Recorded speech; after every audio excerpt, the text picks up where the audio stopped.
इलाहाबाद का रहने वाला धीरेंद्र सिंह, जो कि पेशे से एक जर्नलिस्ट था, वो एक केस की तहकीकात कर रहा था।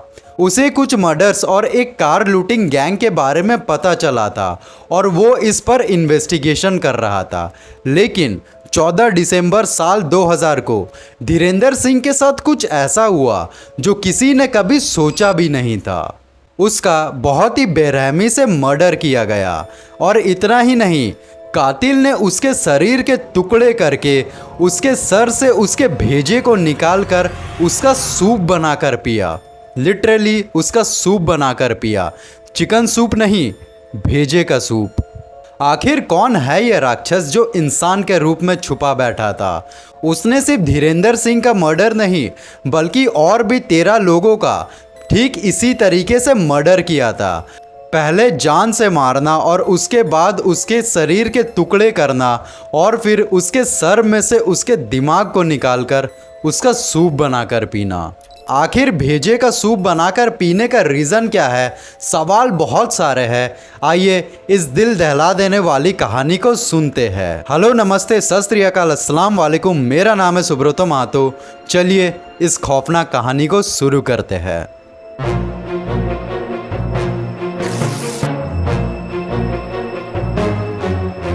इलाहाबाद का एक न्यूज़पेपर कंपनी था जिसका नाम था आज, और धीरेंद्र सिंह उस न्यूज़पेपर कंपनी में एक जर्नलिस्ट का काम करता था। हर दिन की तरह 14 दिसंबर साल 2000 को धीरेंद्र सिंह अपने काम के सिलसिले में घर से निकलता है।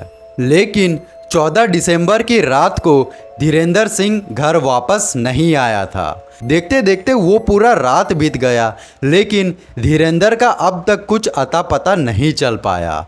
उनके परिवार वाले बहुत ही ज़्यादा चिंता कर रहे थे। परिवार वाले धीरेंद्र के ऑफिस में कॉल करके पता लगाने की कोशिश करी तो ऑफिस वालों ने उन्हें जवाब दिया, धीरेंद्र एक न्यूज़ के बारे में तहकीकात कर रहे हैं, तो हो सकता है उसी कारण वो शहर से कहीं बाहर गए हो। अगर वो आज घर नहीं आते हैं तो 1-2 दिन के बाद वो अपना काम ख़त्म करके घर वापस ज़रूर आ जाएंगे। आप लोग ज़्यादा चिंता मत कीजिए। 1 दिन बीत जाता है, 2 दिन बीत जाता है, लेकिन धीरेंद्र अब तक घर वापस नहीं आया था। परिवार वाले चिंता के कारण अब फाइनली पुलिस कंप्लेन कर बैठते हैं। अब धीरेंद्र सिंह एक जाने माने जर्नलिस्ट थे, तो पुलिस वालों ने भी प्रेशर में आकर तुरंत इस केस पर इन्वेस्टिगेशन करना चालू किया। उन्होंने सबसे पहले धीरेंद्र सिंह के कॉल लॉग्स को चेक करा तो पता चला 14 दिसंबर की रात को धीरेंद्र के फ़ोन से एक लैंडलाइन नंबर पर कॉल किया गया था। पुलिस ने तुरंत इस नंबर के बारे में पता लगाया तो ये पता चला कि ये नंबर तो फूलन देवी के नाम से है। अब फूलन देवी का नाम सुनते ही पुलिस के होश उड़ गए।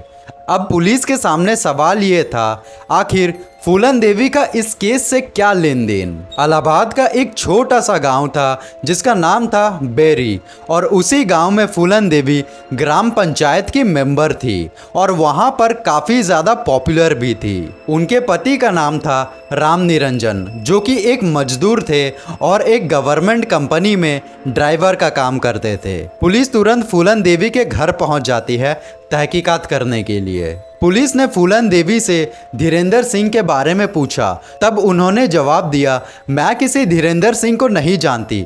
हाँ, मगर हो सकता है मेरे पति इस नाम के किसी व्यक्ति को जानते हो। तब पुलिस ने उनके पति राम निरंजन से पूछताछ किया। तब राम ने बताया, हाँ, मैं धीरेंद्र सिंह को जानता हूँ। मेरी वाइफ ग्राम पंचायत की मेंबर है, तो वहीं से मेरी धीरेंद्र के साथ मुलाकात हुई थी, लेकिन मेरा और उसका कुछ खास रिलेशन नहीं था। लेकिन पुलिस को राम निरंजन पर शक था और इसीलिए पुलिस ने उस पर नज़र रखना चालू किया। और जैसे जैसे तहकीकात आगे बढ़ते गई, कुछ ऐसे राज सामने आने लगे जो कि पुलिस वालों को बिल्कुल हिला कर रख दिया। पुलिस अब इस केस पर बहुत ही ज़्यादा गहराई से इन्वेस्टिगेशन कर रही थी और उन्हें कुछ ऐसा बात पता चला जो कि बहुत ही ज़्यादा अजीब था। पिछले 4-5 सालों में बैरी गांव के आसपास से 12 से 13 लोग गायब हो गए थे, और ताज्जुब की बात तो ये है वो सभी 12 से 13 लोग आपस में एक दूसरे को नहीं जानते थे, लेकिन वो सभी राम निरंजन को जानते थे। और यही क्ल्यू काफ़ी था पुलिस वालों के लिए धीरेंद्र के केस को सॉल्व करने में।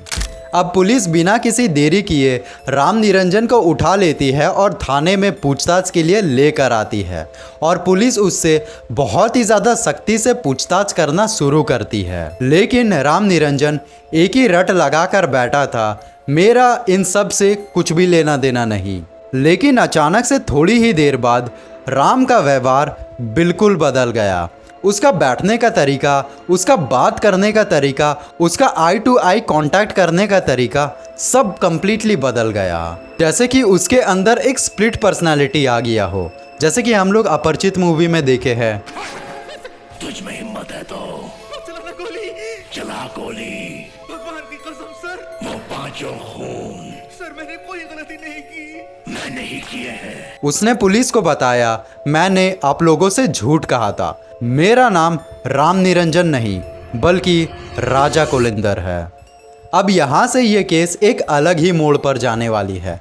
आगे बढ़ने से पहले चलिए एक बार राजा कुलेंदर के बारे में जान लेते हैं। राम निरंजन AKA राजा कुलेंदर, उसका जन्म 1962 में इलाहाबाद में हुआ था।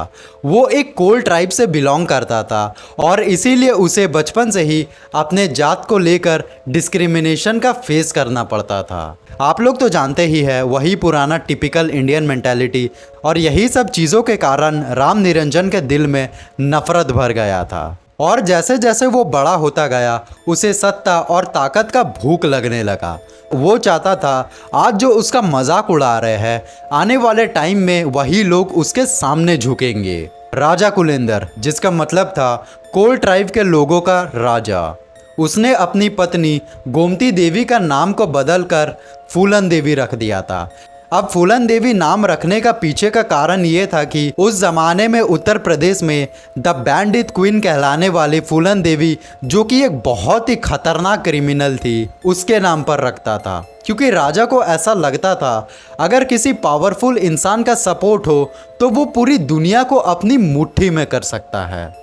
और यही नहीं, उसने अपने तीनों बच्चों का नाम अदालत, जमानत और आंदोलन रखा था, जिससे उसे लगता था अब उसने कानून को भी अपने मुट्ठी में कर लिया है। अब वापस से अपनी कहानी पर आते हैं। राजा ने पुलिस से कहा, मैं आपको अब सब कुछ सच सच बता दूंगा, लेकिन उससे पहले मेरी एक शर्त है, मुझे अभी के अभी एक कुकर भर के दाल पीनी है। पुलिस को ये बात थोड़ी सी अजीब लगी, लेकिन बात यहाँ पर 14 लोगों की गायब होने की थी, इसीलिए पुलिस ने उसकी इस ख्वाहिश को पूरा करने के लिए मान गए। पुलिस दाल लेने के लिए जा रही थी, लेकिन उसने पुलिस को रोक दिया और कहा, अब दाल बनाने का सामान मुझे ला कर दीजिए, हम यहीं पर दाल खुद से बनाएंगे और फिर पिएंगे। पुलिस को ये बात अब और भी ज़्यादा अजीब लगने लगी थी, लेकिन उन्होंने उसकी बात को मान लिया। उन्होंने उसे सामान लाकर दिया। राजा वहीं का वहीं दाल बनाया और फिर पिया। दाल पीने के बाद राजा ने पुलिस से कहा, आप जीप निकालिए, हम आपको उस जगह पर लेकर जाएंगे जहां हम उन सब का कत्ल किए थे। राजा पुलिस को लेकर एक फार्म हाउस पर गई, जो कि नैनी नाम का एक गांव में था। पुलिस ने राजा से पूछा, ये फार्म हाउस किसका है और तुम हमें यहाँ पर क्यों लेकर आए हो? तब राजा ने एक अलग ही अंदाज से उन लोगों को जवाब दिया, ये कोई फार्म हाउस नहीं है, बल्कि राजा कुलेंदर की अदालत है और यहाँ पर राजा अपने गुनहगारों को सजा देता है। ये सब बातें सुनकर पुलिस बहुत ही ज़्यादा हैरान हो गई थी और उसके बाद उन्होंने उस फार्म हाउस में छानबीन करना चालू किया। थोड़ी ही देर बाद राजा ने ज़मीन की तरफ इशारा किया। पुलिस वहाँ पर खुदाई करने लगी और खुदाई करते वक्त उन्हें एक इंसान का स्कल नज़र आया और वहाँ पर ऐसा एक स्कल नहीं बल्कि और भी 13 स्कल थे। राजा ने उन सब स्कल्स के ऊपर पेंट कर दिया था, किसी पे रेड तो किसी पे ब्लू और किसी पे ब्लैक, ताकि वो पहचान सके ये स्कल किस आदमी का है। और फिर उसी फार्म हाउस में से पुलिस को एक पेटी मिली जिसके अंदर एक डायरी था और उस डायरी में उन्हीं 14 लोगों के नाम लिखे थे जिसे राजा ने बड़ी ही बेरहमी से मर्डर कर दिया था। उस डायरी में पहला नाम था काली प्रसाद श्रीवास्तव और आखिरी नाम था धीरेंद्र सिंह। राजा पुलिस को धीरे धीरे अब सब कुछ बताना चालू किया। उसने कहा, मैंने काली प्रसाद को कुछ पैसे उधार दिए थे, लेकिन वो मुझे पैसे वापस लौटा नहीं रहा था और इसीलिए मैंने उसका बड़ी ही बेरहमी से खून कर दिया और फिर उसके बाद उसकी गला को काट कर उसके सर से उसके भेजे को निकाल कर उसका सूप बनाकर पिया। पुलिस ने जब राजा से पूछा ये भेजे का सूप बनाकर पीने का पीछे का वजह क्या है, तब राजा ने जवाब दिया, इस दुनिया में सबसे कीमती चीज़ है ज्ञान, और मुझे ऐसा लगता है अगर मैं बुद्धिमान लोगों के भेजे का सूप बनाकर पीऊँ तो मेरा ज्ञान और भी ज़्यादा बढ़ जाएगा और मैं इस दुनिया को अपने मुट्ठी में कर पाऊँगा। उस डायरी में दूसरा नाम था मोहम्मद मोइन का, जिसे कि हिप्नोटिज्म आता था। उसने भी राजा से कुछ पैसे उधार लिए थे और वो भी पैसे वापस नहीं दे पा रहा था और ठीक उसी तरह राजा ने उसका भी खून किया जैसे उसने काली प्रसाद का खून किया था।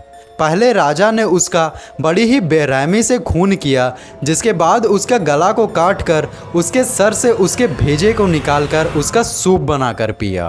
राजा के हर एक कन्फेशन के साथ साथ पुलिस को अब उसके अंदर की छुपी हुई राक्षस और ज्ञानी बनने का पागलपन के बारे में पता चल रहा था। अब सवाल यह आता है, आखिर राजा ने धीरेंद्र सिंह को क्यों मारा? दरअसल राजा अपने साले के साथ मिलकर एक कार लूटने वाली गैंग चलाता था और इसीलिए एक सरकारी कंपनी में एक ड्राइवर की जॉब करने वाला राजा के पास एक टाटा सूमो भी था और यहीं पर एंट्री होती है धीरेंद्र सिंह की। धीरेंद्र को राजा की इन्हीं क्रिमिनल एक्टिविटीज़ के बारे में पता लग चुका था और राजा को इस बात का डर था, धीरेंद्र एक जर्नलिस्ट है, कहीं वो अपने न्यूज़पेपर में उसके बारे में कुछ उल्टा सीधा ना छाप दे। और इसीलिए 14 दिसंबर साल 2000 की रात को राजा ने धीरेंद्र सिंह को अपने फार्म हाउस में बुलाया। उस रात बहुत ही ज़्यादा ठंड हो रही थी और राजा ने अपने फार्म हाउस में एक बॉनफायर भी जला रखा था। वो दोनों आग सेक रहे थे, तभी अचानक से राजा कुलेंदर का साला पीछे से आकर धीरेंद्र सिंह के सर पर गोली मार देता है और इसी वजह से Dhirendra Singh on the spot मर जाता है। जिसके बाद एज़ यूजुअल राजा ने धीरेंद्र के शरीर के टुकड़े किए और उसके बाद उसका भी भेजे का सूप बनाकर पिया। ये सारा का सारा कांड राजा ने 1992 से लेकर साल 2000 के बीच में किया था, जिसके बाद ये केस कोर्ट में गया और फिर एक लंबा ट्रायल चला एंड फाइनली साल 2012 में कोर्ट ने राजा कुलेंदर को उम्र कैद की सजा सुनाई और इसी के साथ ये केस यहीं पर ख़त्म हो जाता है। अगर ये केस स्टडी आप लोगों को पसंद आया तो इसे एक लाइक ज़रूर कीजिएगा और अपना थॉट्स नीचे कमेंट सेक्शन में ज़रूर बताइएगा और इसे शेयर भी ज़रूर कीजिएगा।